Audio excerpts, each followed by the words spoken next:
नीचे जीमेल में आप आपका घटना भेज दीजिए। हम आपका घटना वीडियो में सुनाएंगे। धन्यवाद। वैभव जो 26 साल का है, उसकी अभी अभी नई शादी हुई है और उसकी एक खूबसूरत सी बीवी भी है। ये दोनों हनीमून बनाने हिमाचल गए थे, जहां उन्होंने 4 दिन गुजारे। अब उनके दिल्ली अपने घर वापस आने का समय हो गया था। दोनों अपनी गाड़ी में बैठ गए और दिल्ली के लिए चल दिए। रात के 11 बज गए थे। अब वो हिमाचल की घाटी को पार करने ही वाले थे। रोड बिल्कुल सुनसान थी और गाड़ी बिल्कुल तेजी में जा रही थी। अचानक वैभव को अपनी गाड़ी के आगे एक औरत दिखी, जिसने लाल रंग की साड़ी पहनी थी। वो दूर से ही हाथ हिलाकर गाड़ी को रोक रही थी। उसको देखकर वैभव की बीवी ने उसे गाड़ी रोकने से मना कर दिया, क्योंकि उसको डर था कि ये कोई लूटपाट करने की चाल हो सकती है।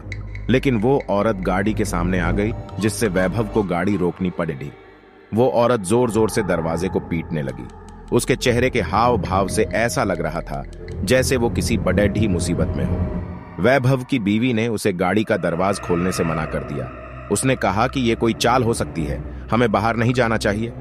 पर वैभव ने बोला कि अगर सच में ये किसी मुसीबत में होगी तो और उसे हमारी जरूरत हो, क्योंकि उसको देखकर वो अच्छे खासे घर की लग रही थी। ये बोलते ही वैभव ने गाड़ी का दरवाजा खोल दिया और बाहर आ गया। वो औरत घबराते हुए बोली, प्लीज मेरी मदद करो। वैभव ने बोला, क्या हुआ है? उस औरत ने जवाब दिया कि मेरी गाड़ी नीचे खाई में गिरकर एक पेड़त से टकरा गई है और उसमें मेरी छोटी सी बच्ची फंसी हुई है। प्लीज उसको बाहर निकालो। ये सुनते ही वैभव की बीवी भी बाहर आ गई और तीनों खाई की ओर भागे। उन्होंने देखा कि वो गाड़ी थोड़ी नीचे एक पेड़ से टकराई हुई है। वैभव झट से नीचे की ओर गया। उसने देखा कि पीछे वाली सीट पर एक बच्ची बैठी है जो रो रही है। वैभव ने दरवाजा खोलना चाहा, पर वो नहीं खुला। दरवाजा अटका हुआ था।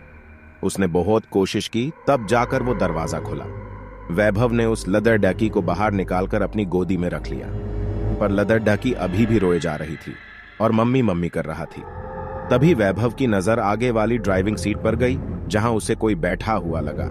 लेकिन आगे वाली गाड़ी का शीशा धुंधला था, तो साफ नजर नहीं आ रहा था। उसने अपने कपड़े से उसे साफ किया और जो वैभव ने देखा, उसे देखकर उसकी पैरों तले जमीन ही खिसक गई। उसको विश्वास ही नहीं हो रहा था। उसने देखा कि आगे वाली सीट पर और कोई नहीं, उस बच्ची की मां थी जो मदद के लिए वैभव को बुला रही थी। उसने देखा कि वो औरत के माथे से खून निकल रहा है और उसकी मौत हो चुकी है। वैभव की पत्नी ने वैभव की हालत देखकर झट से उसके पास आई और वो भी ये मंजर देखकर हैरान हो गई। ये देखते ही वैभव और उसकी पत्नी ने पीछे की ओर देखा, जहां वो औरत खडेड़ी थी, पर वहां अब कोई नहीं था।